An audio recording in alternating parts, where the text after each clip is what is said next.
विश्व भर में लोगों से कहना चाहता हूं, कम मेक इन इंडिया।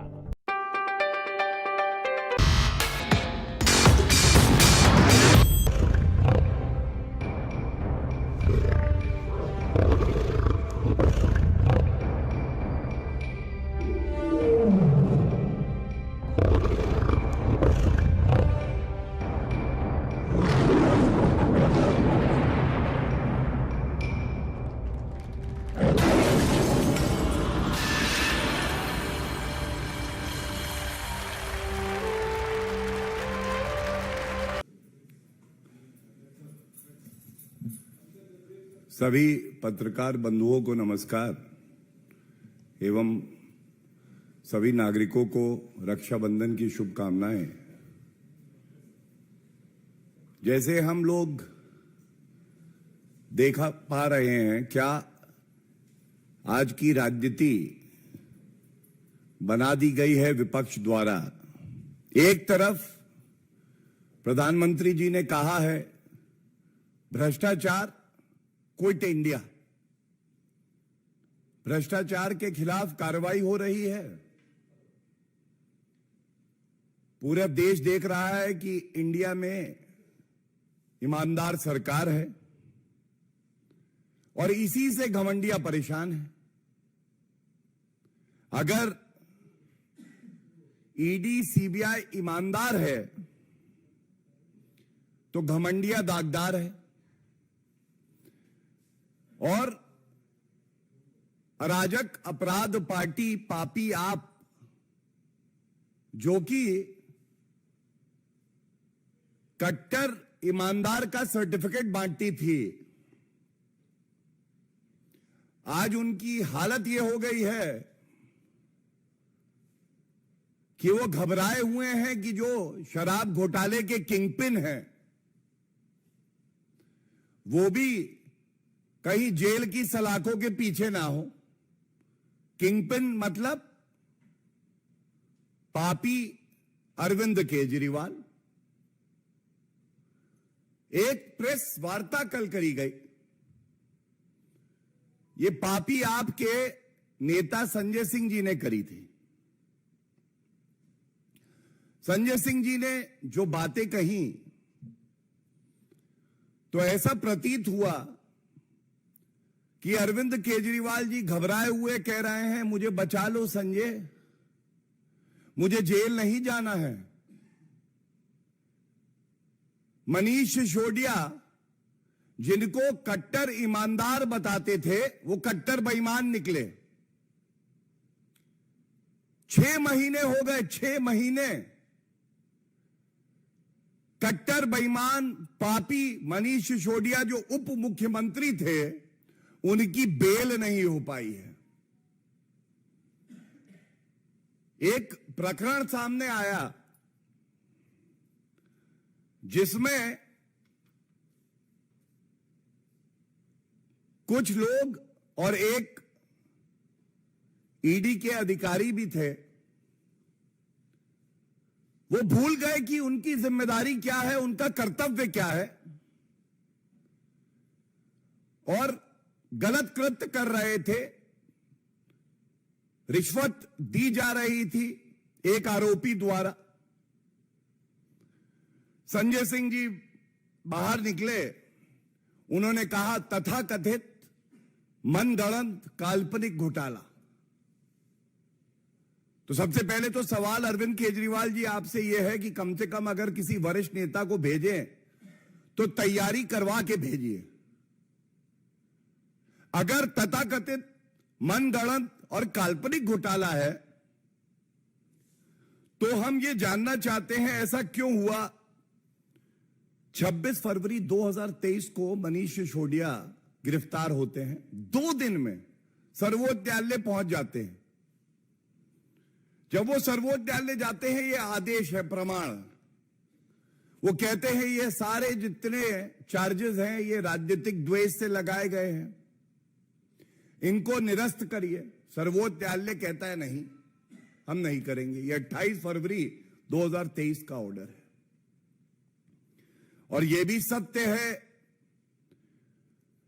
कि ये सारे आरोप आज भी खड़े हैं, चार्जशीट दायर हो चुकी हैं, ईडी ने भी करी है, सीबीआई ने भी करी है, तो ये तथाकथित मनगढ़ंत काल्पनिक कैसे हुआ? और यह भी सच है, जैसा मैंने बताया, दिल्ली उच्च न्यायालय ने मनीष सिसोदिया को शराब घोटाले में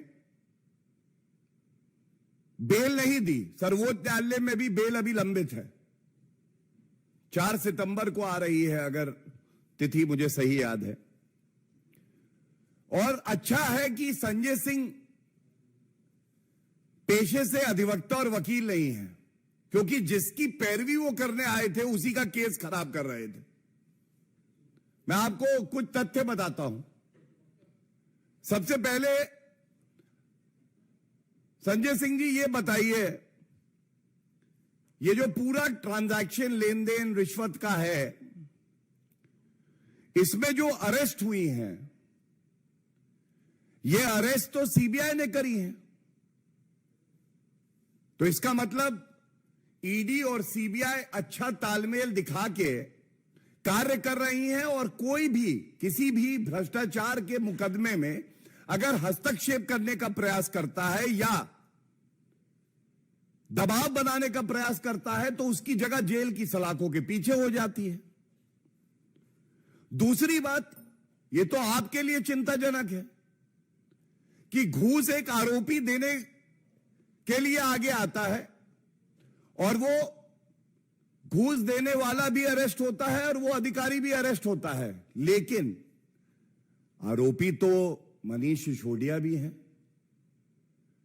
केस दबवाना, दबाव डलवाना, रिश्वत देना, लूट खसोट करना, ये तो अरविंद केजरीवाल और पापी आपकी खूबियां हैं। तो इससे तो आपका चरित्र जाहिर हो रहा है।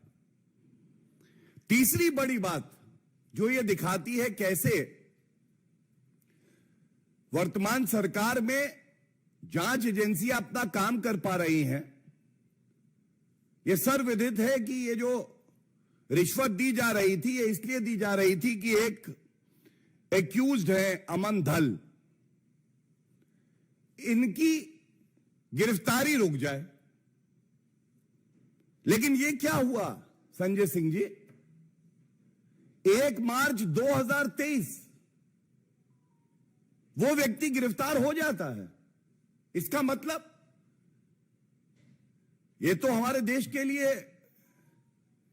शुभ संकेत है कि ईडी सीबीआई अपना कार्य करती है, और अगर कोई गलत कार्य करता है, चाहे वो ईडी का अधिकारी भी क्यों ना हो, तो उसके खिलाफ भी कार्रवाई होती है। और जिस व्यक्ति को गिरफ्तार ना हो इसके लिए रिश्वत दी जाती है तो वो गिरफ्तार भी हो जाता है। और इसमें एक और मुकदमा दर्ज कर लिया जाता है, ये जो पूरा प्रकरण है। तो ये तथ्य मैंने आपके सामने इसलिए रखे, संजय सिंह जी की प्रेस वार्ता में तथ्य नहीं थे, लेकिन दलील भी बड़ी कमजोर थी।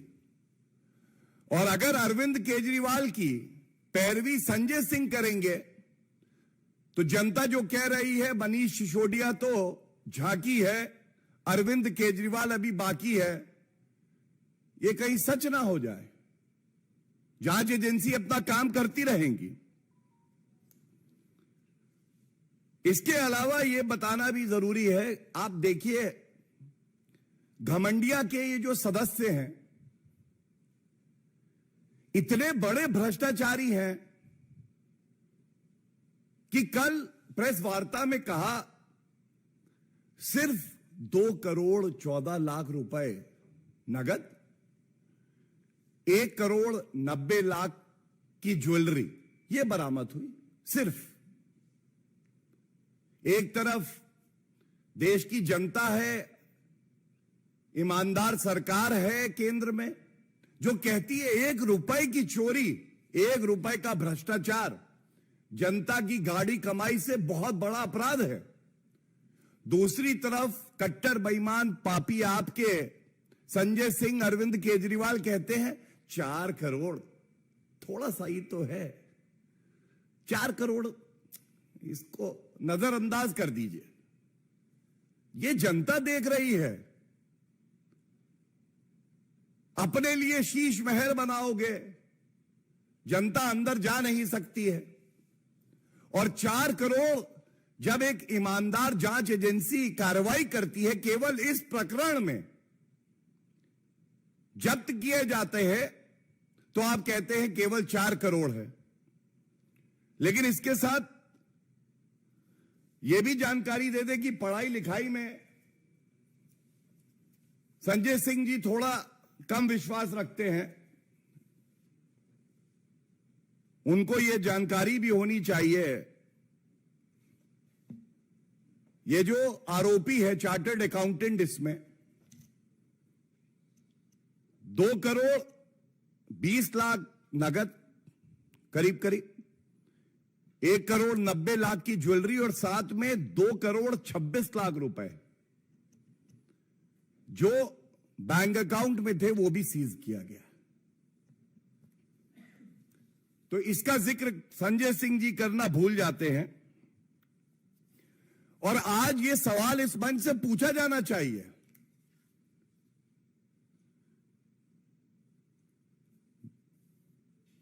सारे भ्रष्टाचारी पकड़े जा रहे हैं बारी बारी, और ये जो मिल जाते हैं तो इनकी याददाश्त चली जाती है, गजनी बन जाते हैं, भूल जाते हैं कि ये एक दूसरे के लिए क्या कहा करते थे। लेकिन आज विषय क्योंकि शराब घोटाला जो किया है कट्टर बेईमान पापी आपके अरविंद केजरीवाल किंगपिन ने, वो है, तो मैं इसी दायरे में अपनी बात रखते हुए यह बताऊंगा, ये कांग्रेस पार्टी के अध्यक्ष हैं दिल्ली इकाई के अनिल चौधरी जी। उन्होंने कहा था मनीष सिसोदिया की गिरफ्तारी का कांग्रेस ने किया स्वागत। अच्छा, तब भ्रष्टाचारी थे, तब ईडी ठीक काम कर रही थी, सीबीआई ठीक काम कर रही थी। आज आपका स्टैंड क्या है ये तो कृपया करके बता दीजिए। और इसके बाद 2 तथ्य मैं और रख दूं इस विषय पे जो बेहद अहम हैं। संजय सिंह जी, आपने बताया अपनी प्रेस वार्ता में conviction rate of ED is only 0.5%। आप फिर पढ़ाई लिखाई नहीं करके आए। अरविंद केजरीवाल जी ने क्या हाथ जोड़े कि मुझे बचा लो, आपने झूठ बोलना शुरू कर दिया। ईडी की वेबसाइट पे जाइए, conviction rate of ED as an investigating agency is higher than 90%, 90% से ऊपर है, और आप 0.5% बता रहे हैं। आप ये क्यों नहीं बता रहे हैं कि ये सारी जितनी भ्रष्टाचारी पार्टियां एकजुट हुई हैं, ये सब 14 पार्टियां सर्वोच्च न्यायालय गई, यही सब बातें इन्होंने जांच एजेंसियों का मनोबल तोड़ने के लिए कही। ईडी सीबीआई का दुरुपयोग हो रहा है, राजनीतिक द्वेष से काम कर रही हैं। सर्वोच्च न्यायालय में तो आपकी आस्था होनी चाहिए अरविंद केजरीवाल जी। सर्वोच्च न्यायालय ने इनकी याचिका निरस्त कर दी। तो यह स्पष्ट दिखाता है कि जब सतेंद्र जैन 15-16 महीने से पॉक्सो एक्यूज से जेल में मसाज करा रहे हैं और बेल नहीं हो रही, और कट्टर बेईमान पूर्व उप मुख्यमंत्री किसी समय में अरविंद केजरीवाल का दाहिना हाथ मनीष सिसोदिया, उसकी बेल नहीं हो रही 6 महीने से, और आप जांच एजेंसियों पे आरोप लगा रहे हैं। मैं तो आपको चुनौती देता हूं अरविंद केजरीवाल जी, तुरंत सर्वोच्च न्यायालय और उच्च न्यायालय जाइए। जैसा आपने कहा, 3 शब्दों का इस्तेमाल किया, तथाकथित घोटाला निरस्त कराइए, मनगढ़ंत घोटाला निरस्त कराइए, और काल्पनिक घोटाला है इसको भी निरस्त कराइए। अरविंद केजरीवाल जी बहुत घबराए हुए हैं, चिंतित हैं, व्यथित हैं, उनको यह लगता था वो भ्रष्टाचार करेंगे, शराब घोटाला करेंगे और कानून से वो ऊपर हैं। लेकिन अब कार्रवाई होगी और किसी को बख्शा नहीं जाएगा। और यह बात भी बड़ी जिम्मेदारी से कह दें, एक बड़ा संदेश गया है कि अगर कोई ऐसा अधिकारी भी होगा जो गलत कृत्य करेगा या भ्रष्टाचार स्वयं करेगा तो उसके खिलाफ भी सख्त कार्रवाई होगी। इससे जो गंभीर आरोप मनीष सिसोदिया पे और तमाम और आरोपियों पे लगे हैं, उनकी गंभीरता कम नहीं हो जाती है। वो ट्रायल कोर्ट में चल रहा है। बहुत बहुत धन्यवाद। अगर इस विषय पे कोई आपके प्रश्न हो तो मैं जरूर उत्तर देना चाहूंगा।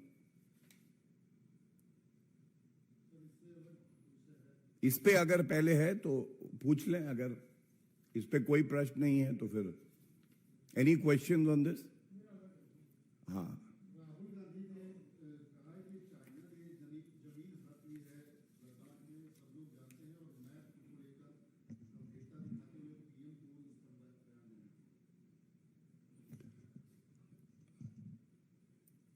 राहुल गांधी जी से एक नागरिक होने के नाते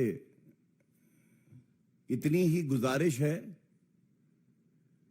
जो पार्टी टू पार्टी चीन की सीसीपी पार्टी से समझौता किया, उन्होंने एमओयू किया, उसको कृपया करके सार्वजनिक कर दें। इसकी वजह यह है कि ऐसी खबरें कई बार आती हैं कि उस समझौते में ही यह लिखा है कि भारत के खिलाफ जासूसी करने का काम कोई करेगा तो राहुल गांधी करेंगे। उसमें यह भी शायद लिखा है कि जब भी भारतीय सेना अपने पराक्रम का परिचय देगी और चीनी सेना को खदेड़ देगी तो राहुल गांधी सेना का मनोबल तोड़ने के लिए कहेंगे कि भारतीय सेना चीनी सेना से पिट गई। और उस समझौते में यह भी लिखा हो कि अपने देश के चुने हुए प्रधानमंत्री, जो कि हर नागरिक के लिए सुरक्षा कवच हैं, जिन्होंने भारत का डंका पूरे विश्व में बजवाया है, उनको मैं सरेंडर मोदी बुलाऊंगा। और एक सवाल और है, राहुल गांधी जी, आपका ही ट्वीट है, आपने कहा है गद्दारों ने भारत माता को चीरकर एक टुकड़ा चीन को दे दिया। यह इतिहास गवाह है कि 43,000 स्क्वायर किलोमीटर जो भारत की भूमि है वो चीन के कब्जे में तब आई जब जवाहरलाल नेहरू जी हिंदी चीनी भाई भाई का नारा लगा रहे थे। अब पूर्व प्रधानमंत्री को क्या आप गद्दार बुलाएंगे? और एक बात मैं और कह दूं, और बड़ी जिम्मेदारी से कह दूं, यह बात देश के प्रधानमंत्री श्री नरेंद्र मोदी जी ने भी कही है, हमारे गृह मंत्री श्री अमित शाह जी ने भी कही है, रक्षा मंत्री श्री राजनाथ सिंह जी ने भी कही है और देश की सेना ने भी कही है। श्री नरेंद्र मोदी जी के नेतृत्व में ऐसा कोई माइका लाल नहीं है जो भारत की 1 इंच भूमि पे कब्जा कर सके। लेकिन राहुल गांधी जी, जो सवाल एमओयू को सार्वजनिक करने के लिए आप बाध्य हैं, यह पूछा गया है, उस पर कृपया उत्तर जरूर दीजिएगा। और अगर आप नहीं देते हैं अगले 24 घंटे में, तो आपकी चुप्पी इस बात का प्रमाण है कि आपने भारत से, इंडिया से गद्दारी करी है। और दूसरी बात, यह भी हर जगह सार्वजनिक है कि राजीव गांधी फाउंडेशन में 1 करोड़ से ज्यादा की रिश्वत ली थी, वो भी चीन से। कृपया करके यह बताइए, जो लद्दाख में बाइक चला रहे थे, महंगी महंगी जैकेट थी, ये उसी रिश्वत के रुपए से ली है क्या? और अगर ये रुपया आपने रिश्वत में लिया तो ये लौटाया भी कि नहीं? और कहीं यही वजह तो नहीं है कि आपके सारे बयान हमारे देश के खिलाफ होते हैं, भारतीय सेना के मनोबल को तोड़ने वाले होते हैं? आज ये बड़ा सवाल हम इस मंच से उठा रहे हैं और उम्मीद करते हैं आप उत्तर देंगे।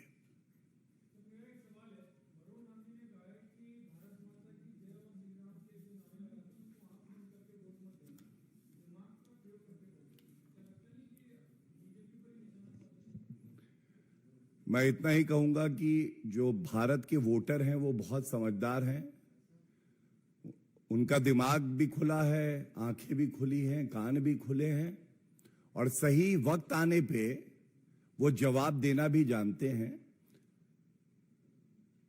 2024 के चुनाव ऐतिहासिक होंगे और ये यकीन है हमें कि पुनः भारत के प्रधानमंत्री श्री नरेंद्र मोदी जी होंगे, जनता उन्हें आशीर्वाद देगी और पूर्ण बहुमत की सरकार भारतीय जनता पार्टी की बनेगी।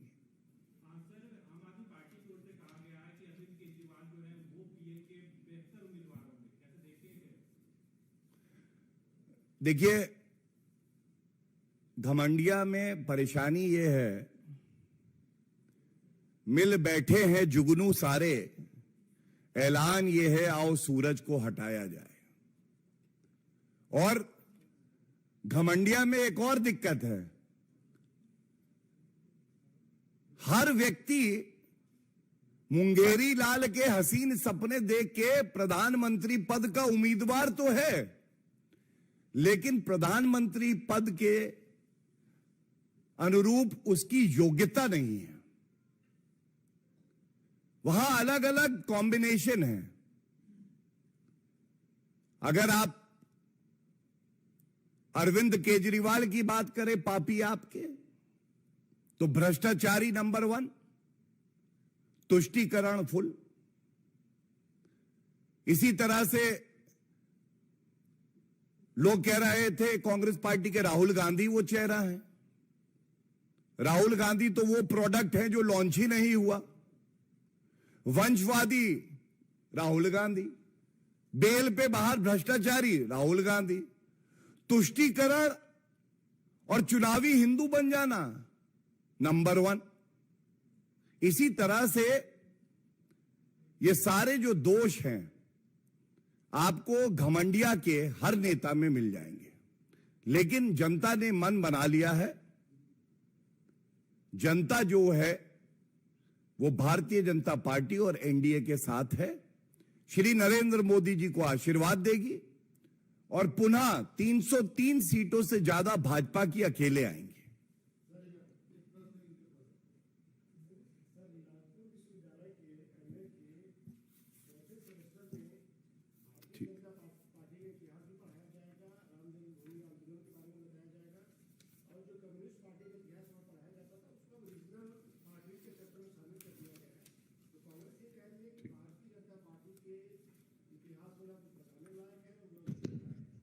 ठीक है, any other questions?